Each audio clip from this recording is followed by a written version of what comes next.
What's up guys, my name is Dychronic, your host here on this Destiny 2 video, and today we're going to be talking about the top 5 best PvE specials in Destiny 2. So all of these weapons in this video were rated on 3 main criteria. First of all, on the DPS test that I did for all of these weapons, which I'll talk about as I go along. Secondly, on how easy is it to use the weapon. For example, snipers do a lot of DPS, but they're harder to use because you do have to get those headshots at the long ranges. And then finally, if it's an exotic or not also is very important because of the fact that exotics are dominating the heavy slot and have been for a while, as well as Outbreak Perfected dominating in that first slot for a couple of raids. And of course, make sure you stay till the end. I'm going to be mentioning a bunch of honorable mentions, so if there's a certain weapon type that's not mentioned in this video, I mentioned some extra ones at the end, and I also will mention a bunch of other weapons that you may have questions about, especially concerning the newest DLC. There's a few weapons that were in contention. And before I get started, I have to mention that today's video is actually sponsored by Control Freaks. If you do not know, Control Freaks are basically stick extenders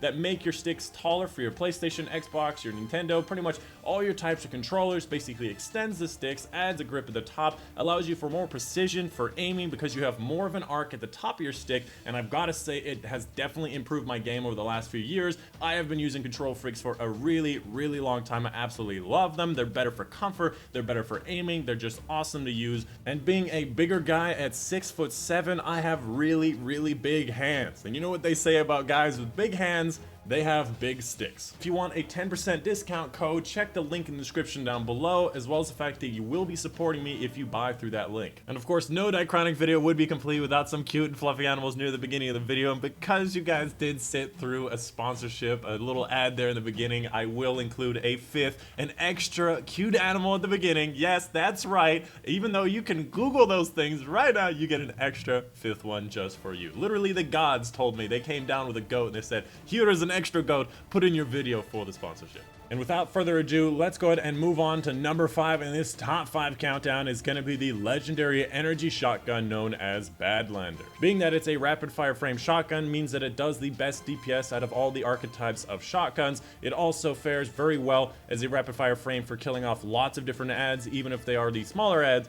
And it just in general is a very effective weapon at doing what it needs to do. On top of the fact that you can literally find this weapon everywhere as a world drop in the Tangled Shore, the Dreaming City, the Gunsmith. There's also a combination for the Chalice to be able to have this thing drop so you can influence it directly into a range masterwork and try to get the best possible perk rolls. As far as perk rolls go, just go for everything that you possibly can to get range or fast swap. So things like full choke, you can go for accurized rounds, light mag, you can go for slide shot. On top of that, I also like to have things like snapshot or quick draw. This weapon has a lot of good perk options. Coming up at number 4 in this top 5 countdown is going to be the legendary kinetic grenade launcher known as the Mountaintop. Now this weapon is something that takes a considerable amount of time to get. On Light GG, it says only 20% of Guardians actually have this weapon, so in general, this weapon is a pretty rare weapon to see in people's inventories. That being said, this weapon is actually really good. Now, if you don't know about it, it's basically that grenade launcher for a legendary grenade launcher that actually shoots perfectly straight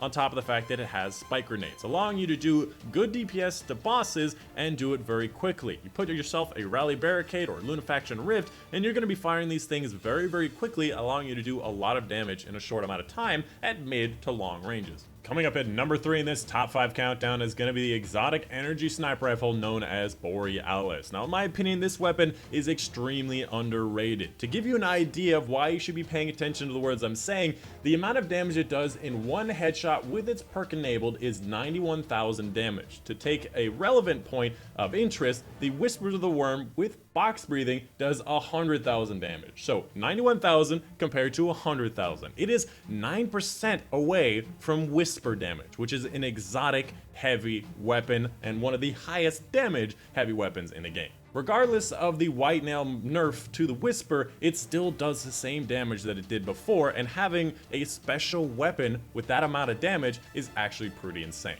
Moving on, let's go ahead and talk about the specifics about the weapon. It has 2 main perks that are very important. First of all, fundamentals. Hold down the reload button to switch between different damage types like Solar, Arc, and Void. And secondly, Ionic Return, where if you break an enemy shield of the same type as your Borealis, so Solar Shield with Solar damage, you'll get Ionic Return on your weapon, and you'll also get double damage for the rest of that magazine or until you reload. Now, keeping this in mind, you don't actually have to reload to actually keep ammo in this weapon. If you use a Rally Barricade or a Lunafaction Rift, you can keep Ionic Return on this weapon for the entire existence of all of its ammo. Now there are certain things that do proc the reload, for example the Hunter Dodge or just reloading it in general, holding down the button, all of those things do reload it. However, Rally Barricades, Lunafaction Rifts, and putting it away, swapping weapons, does not break Ionic Return. So the best strategy, find somebody with a certain shield type, pop them with the right shield damage type, get that Ionic Return, put it in your pocket until you get to the boss, and then you can use it for boss damage. This weapon,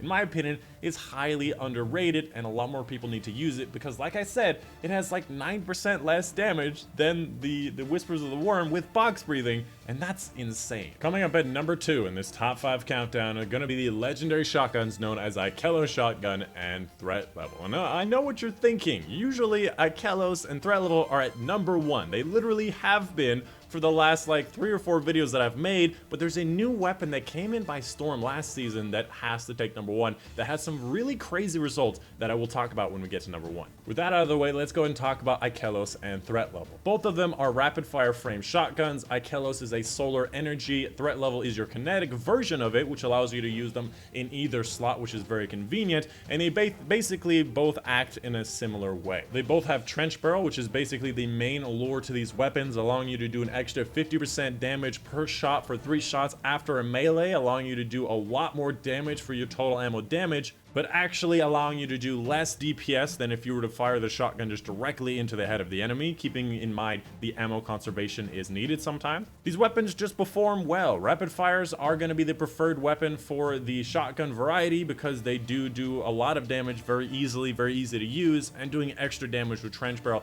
is just something that is extremely useful to use. And as a last little note, Threat Level also has a chance of dropping with Surrounded. Now if you get a Threat Level with Surrounded, you put a Surrounded spec on it, it does the highest DPS out of all specials that I tested in the game. Now you can compare those 3 and see that Surrounded, you do a lot more damage. And the reason that is because you don't have to punch between hits and you just do a lot of damage per shot, but you do have to be surrounded and you don't have a lot of opportunity to do that. So in general, I still prefer the Trench Barrel every single day, even though I do have both options. And finally, coming up at number 1 in this top 5 countdown of the best special PvE weapons in Destiny 2 is gonna be the exotic energy shotgun known as Lord of Wolves. Now I know what you're thinking, an exotic at number 1 for PvE specials, that doesn't make sense. Having Sleeper and Thousand Voices and Wardcliff and Outbreak Perfected, there's so many better other options you can use for exotics in PvE.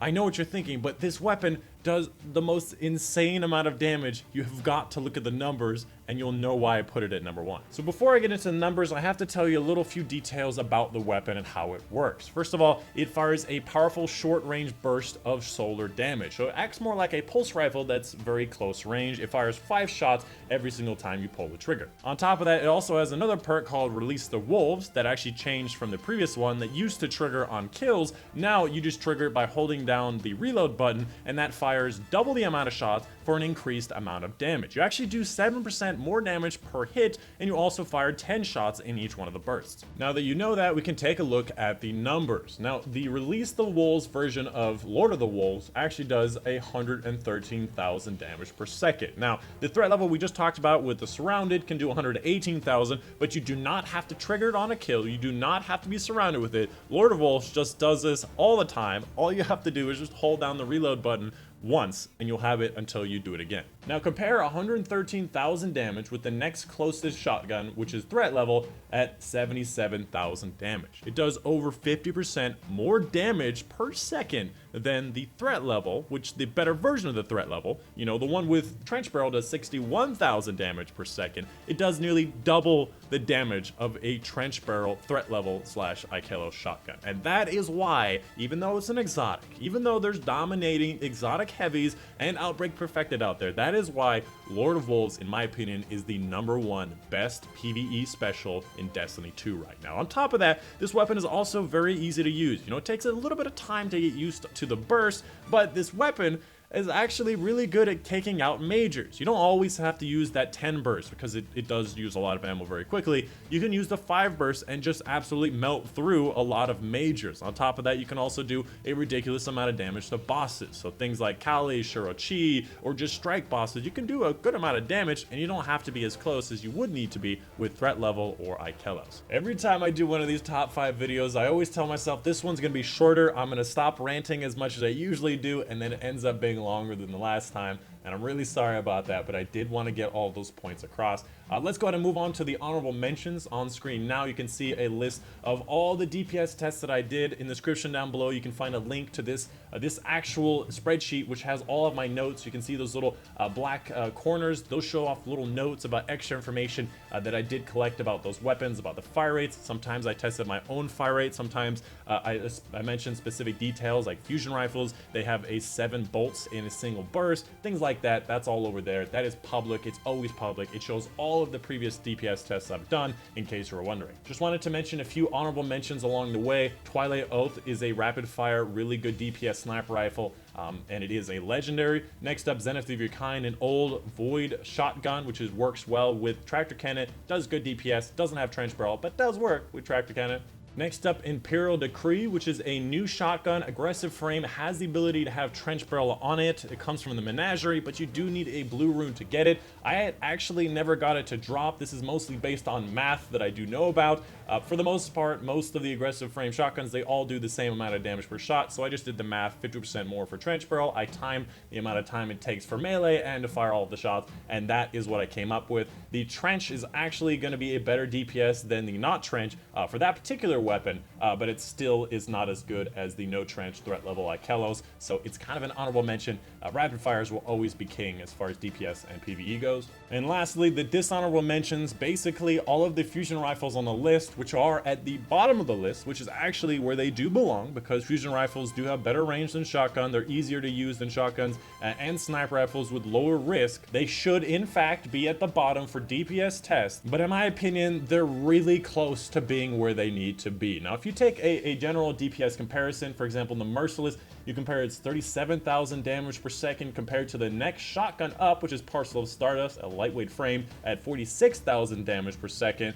It should be close to shotguns, but an exotic fusion rifle, especially one that fires faster and faster and faster, I think that should eclipse the bottom of the shotgun. So I still think fusion rifles need to move up just very slightly, and the exotic ones should eclipse the bottom of the barrel shotguns, but they are getting better. If you want a full rundown of all the buffs and the nerfs to all the weapons, in the description down below, I'll have a link to the most recent patch notes that came out June 4th about all of these weapons from this new season. And that is the end of the video. I hope you guys did enjoy. Let me know what you thought in the comments down below if there's something I missed, because oftentimes I do miss weapons. I'm really sorry about that, but I don't have every weapon in the game, and oftentimes I do miss some things. So let me know in the comments down below if I missed something. Let me know what you think of the new style of my spreadsheets. Hopefully they're easier to read, with commas and stuff. I found some new functions. Hopefully they look really good. And again, last shout out in the description down below, 10% discount on Control Freaks, and anything you do buy through that link does support me as a creator. So if you did want to get some Control Freaks, which are really good, make sure you check out down below. And that's it. That's the video for you guys. Hope you guys did enjoy. My name has been Dychronic, and I will see you guys on the next one.